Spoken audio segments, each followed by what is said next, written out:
நகைக்கடன் தொடர்பான முடிவுகளை எடுக்கும் முன் மாநில அரசுகளை கலந்தாலோசிக்க வேண்டும் என முதலமைச்சர் மு.க.ஸ்டாலின் வலியுறுத்தியிருக்கிறார். நகைக்கடன் தொடர்பான முடிவுகளை எடுக்கும் முன் மாநில அரசுகளை கலந்தாலோசிக்க வேண்டும் என முதலமைச்சர் வலியுறுத்தியிருக்கிறார்.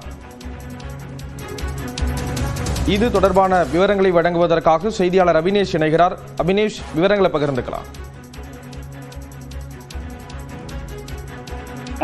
அதாவது அண்மையில ஆர்பிஐ வெளியிட்டிருக்கக்கூடிய அந்த வரைவு வழிகாட்டு நெறிமுறைகளுக்கு நாடு முழுவதும் பல்வேறு தரப்பினர் எதிர்ப்பு தெரிவித்த நிலையில முதலமைச்சர் மு.க.ஸ்டாலின் கடந்த 2 தினங்களுக்கு முன்பு மத்திய நிதியமைச்சர் நிர்மலா சீதாராமனுக்கு கடிதம் எழுதியிருந்தார்.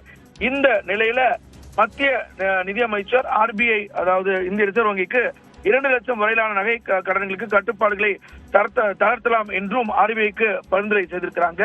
இந்த நிலையில இந்த செயலுக்கு இந்த நடவடிக்கைக்கு முதலமைச்சர் மு.க.ஸ்டாலின் வரவேற்றிருக்கிறார். குறிப்பாக ஆர்பிஐயின் தங்க கடன்கள் தொடர்பான வரைவு வழிகாட்டுதல் குறித்து மத்திய நிதியமைச்சருக்கு நான் எழுதிய கடிதத்தில் எழுப்பியிருந்த அந்த கவலைகளுக்கு பதிலளித்துக என்பதை மகிழ்ச்சி அடைவதாகவும் சிறு கடன் வாங்குபவர்களின் நலன்களை பாதுகாப்பது என்பது குறிப்பாக விவசாயிகள் மற்றும் தினசரி வருமானம் ஈட்டுவர்களின் போன்றவர்களுக்கு 2 லட்சம் குறைவான கடன்களை நாடுகளுக்கு நலன்களை பாதுகாப்பது என்பது ஒரு சரியான இடத்தில் இருக்கக்கூடிய அணுகக்கூடிய ஒரு நடவடிக்கை என்றும் முதலமைச்சர் குறிப்பிட்டிருக்கிறார்.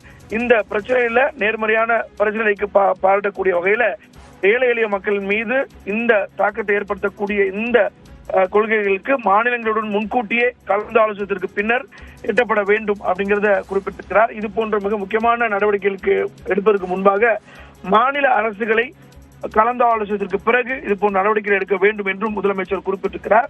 குறிப்பாக மத்திய நிதியமைச்சகம் இன்றைக்கு ஆர்பிஐக்கு சில பரிந்துரைகளை வழங்கியிருக்கிறாங்க. அந்த வரைவு வழிகாட்டு நெறிமுறைகள்ல சில திருத்தங்களை மேற்கொள்வதற்கான அந்த பரிந்துரைகளை செய்திருக்கக்கூடிய நிலையில முதலமைச்சர் மு.க.ஸ்டாலின் அதுல சில வரவேற்று ஒரு எக்ஸ் வலைப்பக்கத்துல பதிவிட்டிருக்கிறார். தகவல்களை வழங்கியதற்கு நன்றி அபினேஷ்.